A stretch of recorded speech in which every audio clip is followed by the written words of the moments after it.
साथीहरु म अहिले चीनको एकजना साथीको फलफुल गोदाममा आइपुगेको छु। नमस्ते। नमस्ते। नमस्ते साथीहरु।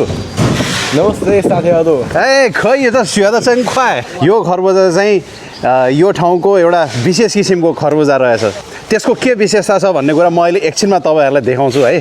अनि अहिले यहाँ पछाडी हेर्नुस्, यहाँबाट चाहिँ यो फलफुलहरु चाहिँ चीनका विभिन्न ठाउँहरुमा अनलाइन डेलिभरी हुँदो रहेछ। यहाँका कामदारहरुले यहाँ प्याकिङ गर्दै हुनुहुन्छ। उहाँहरुको काम गराएको स्पिड हेर्नुस् न, काम गराएको स्पिड। 哇，这个手速真的特别快哈，干活的速度特别快。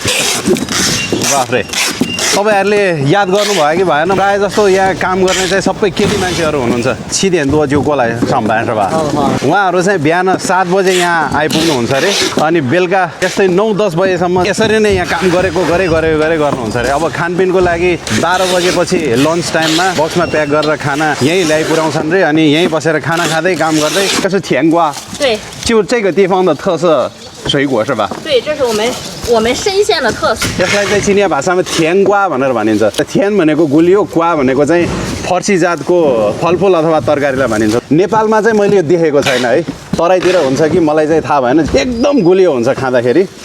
ल अघि मैले तपाईहरुलाई भनेको थिएँ यो खरबुजा चाहिँ अलि विशेष छ भनेर। किन विशेष छ म साथीलाई नै सोध्छु है त। 这个西瓜比较特别，跟别的西瓜不一样，是吧？ल यो खरबुजाको नाम चाहिँ चिनिया भाषामा हातले फुटाउन मिल्ने अथवा हातले नै च्यातेर खान मिल्ने खरबुजा भनेर चिनिन्छ।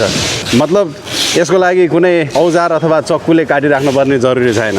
त्यही भएर अब म आफ्नो हातले यसलाई एकचोटि फुटाउन ट्राई गर्दैछु है त। ल अब मेरो कम्फु देखाउने बेला आयो है साथीहरु। ल 3 2 1 ओए साच्चै नै सकिने रहेछ। हेर्नुस् त मैले चाहिँ बल अलि बढी नै प्रयोग गरे जस्तो लाग्यो है। साच्चै नै यो सामान्य बलले पनि मजाले फुट्ने किसिमको रहेछ। एकचोटि चाखेर हेर्छु है त कस्तो हुन्छ। वो छाइ छ आ जम्मै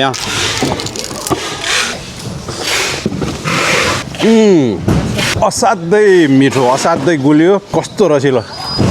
अब यो खासमा यति सजिलै फुट्नुको कारण चाहिँ के रहेछ भनेर भन्दाखेरि यसको यो बोक्रा चाहिँ एकदम पातलो हुने रहेछ के। बोक्रा पातलो हुने भएपछि जुन भित्र फलको भाग छ त्यो चाहिँ धेरै। अनि यहाँ अर्को तपाईहरुले देख्न सक्नुहुन्छ यसको भित्रको गेडा पनि एकदम मसिनो, एकदम सानो। त्यस्तै अर्को बाहिरबाट यसो हेर्दाखेरि यो कता कता कुबिन्डो जस्तो, फर्सी जस्तो देखिन्छ हैन।